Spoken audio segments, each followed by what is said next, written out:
स्वागत है दोस्तों अपने यूट्यूब चैनल आई टेक्निकल कोर्स में। दोस्तों आज 25 क्वेश्चन की एमसीक्यू जो है, आज इंपॉर्टेंट क्वेश्चन बताएंगे जो आपके पेपर में आने वाला है इस बार। और आईटीआई आप फर्स्ट ईयर पे हो इलेक्ट्रीशियन पे, तो आप इस पेपर को ज़रूर देखना।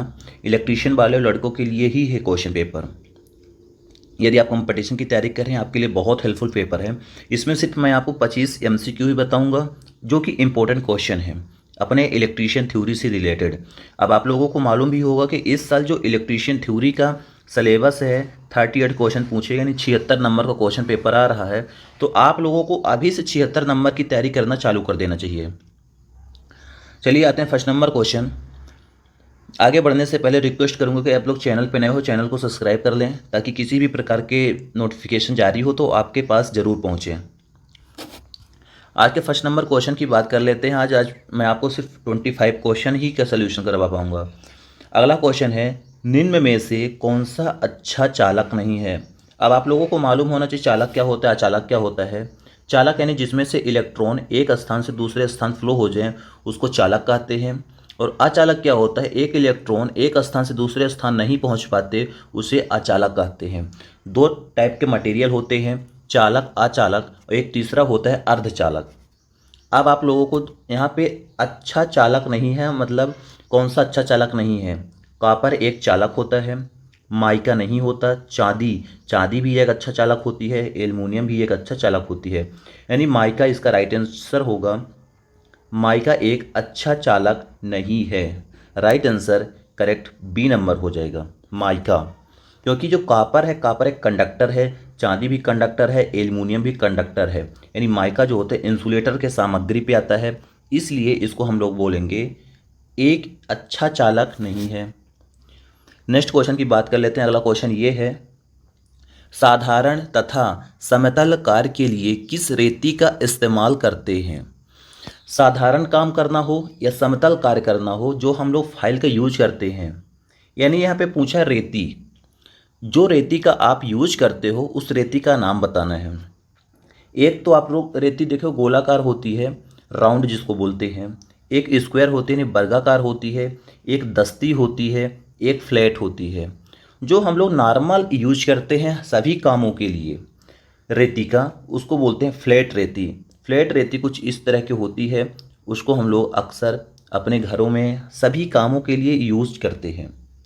राइट आंसर डी नंबर होगा, फ्लैट रेती। रेती को आप फाइल भी बोल सकते हो, इंग्लिश वर्ड है। नेक्स्ट क्वेश्चन जैसे दिया गया है, तांबा पीतल एवं बिजली के कार्य के लिए इस्तेमाल की जाने वाली फ्लक्स कौन सी है। हम लोग जो कॉपर होता है और पीतल होता है, बिजली के कार्य के लिए हम लोग इस्तेमाल की जाने वाली जो फ्लक्स होती है उस फ्लक्स का नाम बताना है। क्या होता है, हम लोग अक्सर सोल्डरिंग करते हैं। सोल्डरिंग में जब अपन लोग फ्लक्स यूज करते हैं, उस फ्लक्स का नाम बताना है कि आप एक कॉपर वायर यूज कर रहे हो या पीतल वायर यूज कर रहे हो। तो आपको ये बताना है कि कौन सा फ्लक्स यूज करते हो अक्सर। ठीक, ऑप्शन दिया है ब्रोंज या फ्लक्साइड, ऑप्शन बी दिया अमोनियम क्लोराइड, ऑप्शन सी है जिंक क्लोराइड, ऑप्शन डी है सुहागा। अपन लोग जो तांबा और पीतल में ब्रेजिंग करते हैं वहाँ पे अमोनियम क्लोराइड का यूज करते हैं। Right answer B number correct हो जाएगा, अमोनियम क्लोराइड। अगला जैसे क्वेश्चन है फोर्थ नंबर, यदि एक दो पोल अल्टरनेटर 600 चक्कर प्रति मिनट की गति से घूमता है तो उसमें उत्पन्न फ्रीक्वेंसी कितनी होगी। अब आप लोगों को फ्रीक्वेंसी निकालना आना चाहिए। फ्रीक्वेंसी का फार्मूला होता है एफ बराबर पी इंटू एन बटे 120। इस वाले फार्मूले से आप आसानी से निकाल सकते हो। फ्रीक्वेंसी पूछा है, पी यानी पोल 2 है, चक्कर है 600। ठीक, अब यहाँ मल्टीप्लाई कर दोगे 60 और 12 के तो 1200 आ जाएगा, बटे 120 है तो इसको जब कट करोगे तो 10 आएगा। यानी इसका राइट आंसर होगा 10 साइकिल प्रति second. Right answer C number correct होगा। आप लोग इसी फार्मूले का यूज कर सकते हो, पी इंटू एन बटे 120। पोल की संख्या 2 है और चक्कर यानी नंबर ऑफ टर्न, चक्कर की संख्या 600 है। आसानी से आप निकाल सकते हो। अगला क्वेश्चन जैसे देख लो, भारत में फेस वोल्टेज कितने कितने तक होता है। अब आपको मालूम होना चाहिए जो हमारा इंडिया है, इंडिया में फेस वोल्टेज कितना तक होता है, 220 से 250 वोल्ट तक अपन लोग घरों पे वोल्टेज का यूज करते हैं। नेक्स्ट जैसे क्वेश्चन दिया है,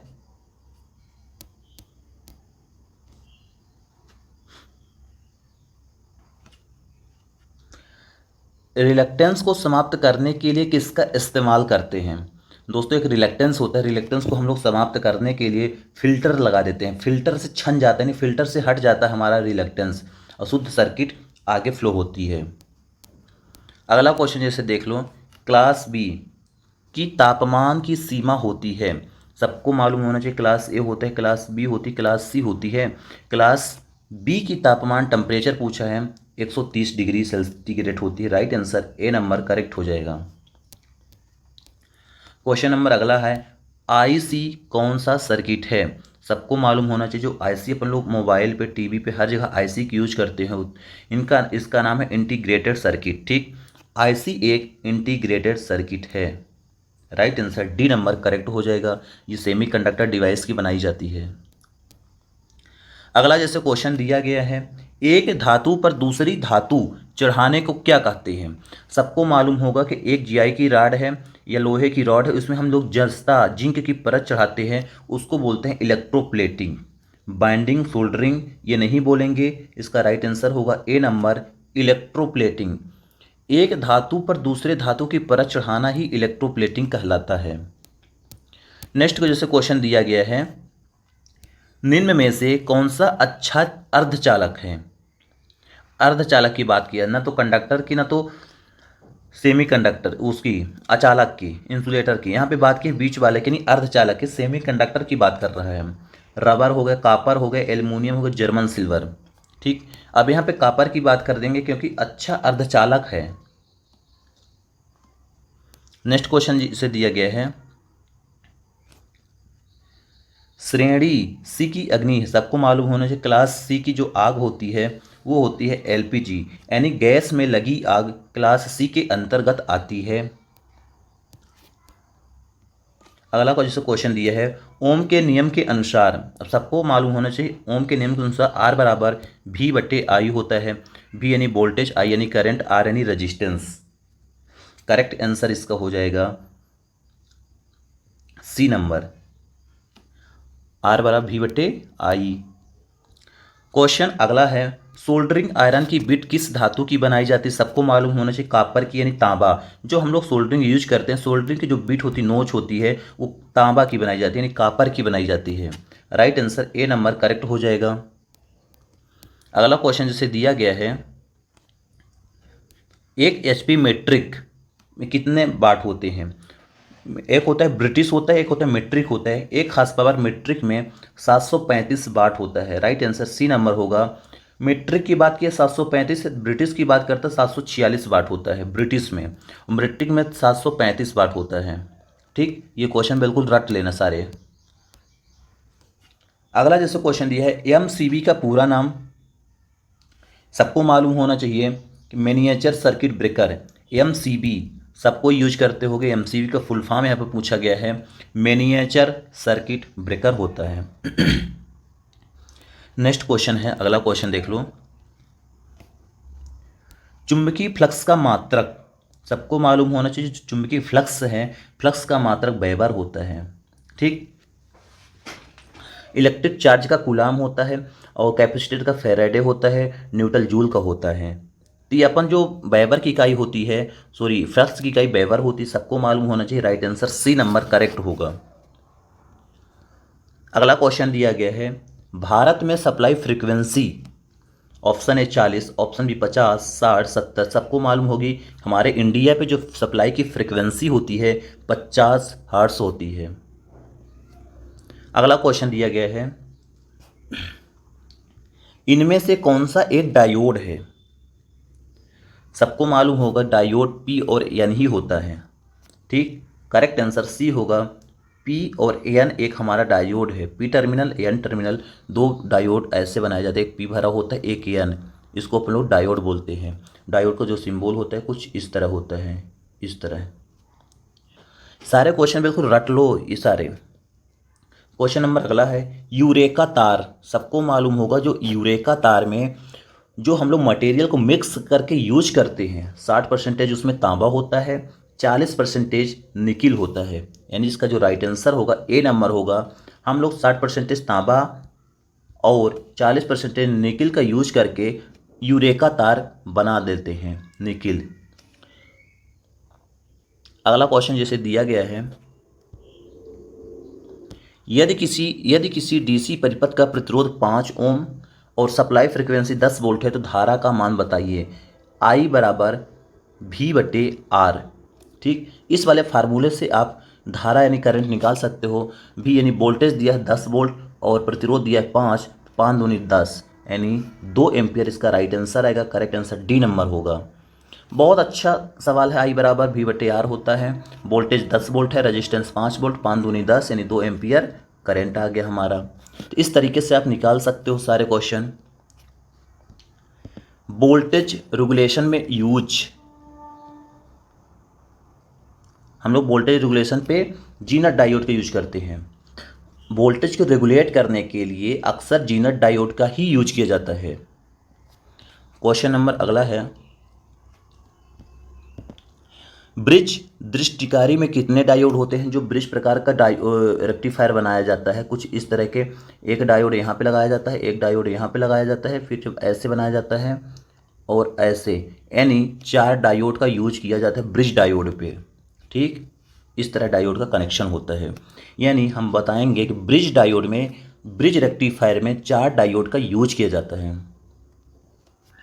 नेक्स्ट क्वेश्चन जैसे दिया है, द्वितीयक सेल, सबको मालूम होना चाहिए जो द्वितीयक सेल होता है लेड एसिड सेल होते हैं, Daniell cell, mercury cell, Leclanche cell. ठीक, इसमें से जो लेड एसिड सेल है सेकेंडरी सेल है। तांबे का गलनांक पूछा नेक्स्ट क्वेश्चन पे कि आप ये बताइए तांबे का गलनांक क्या है। आपको मालूम होना चाहिए जो तांबे का गलनांक होता है 1080 होता है या 86 बोल सकते हो। Right answer C number correct होगा। नेक्स्ट क्वेश्चन दिया है, इनमें से अचालक पदार्थ, अभ्रक, टिन, सीसा, पारा। पारा से इलेक्ट्रिसिटी फ्लो हो सकती है, सीसा से हो सकती है, टिन से हो सकती है, बट अभ्रक से हमारी करंट नहीं फ्लो हो सकता, इसीलिए इसको हम अचालक की श्रेणी पे रखते हैं, यानी अभ्रक इसका राइट आंसर हो जाएगा। अगला क्वेश्चन जैसे दिया गया है, सोल्डरिंग आयरन का एलिमेंट होता है नाइक्रोम का। सबको मालूम होना चाहिए कि जो सोल्डरिंग आयरन होती है उसका एलिमेंट नाइक्रोम के ही बनाई जाती है।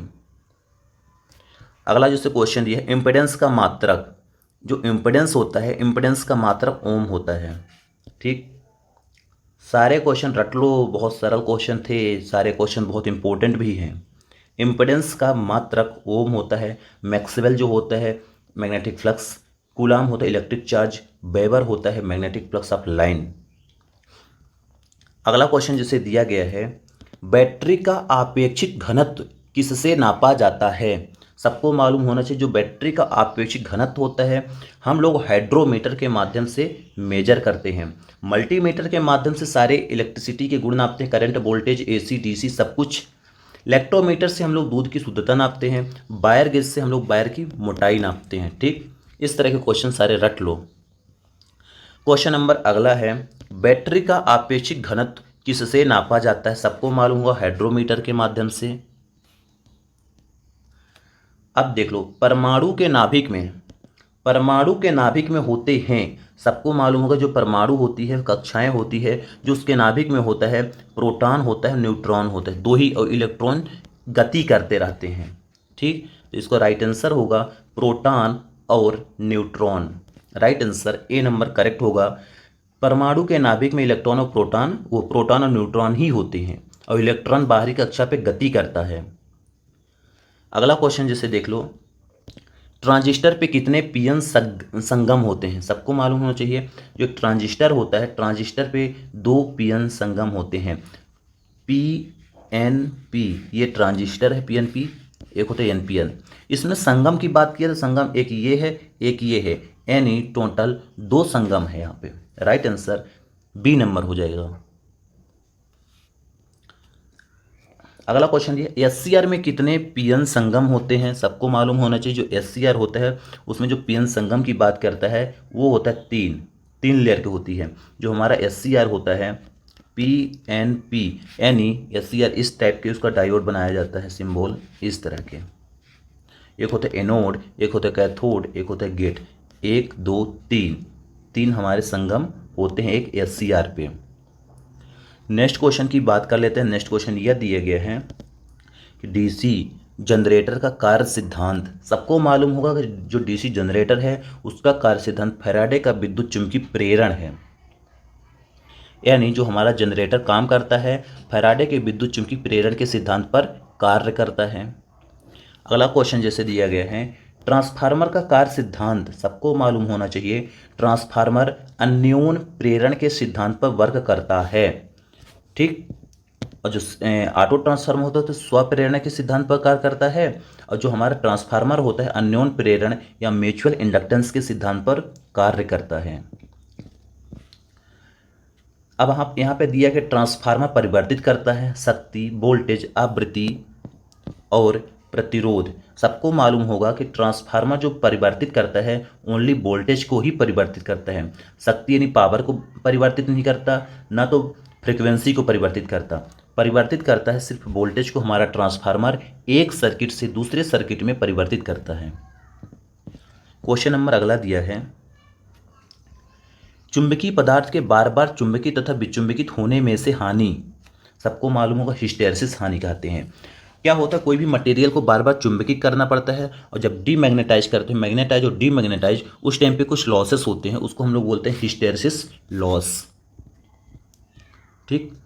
तो आज आपको मैं बहुत इंपॉर्टेंट क्वेश्चन बता दिया हूँ। आप लोग ये चैनल पे नए हो, चैनल को प्लीज़ सब्सक्राइब कर लेना, सब्सक्राइब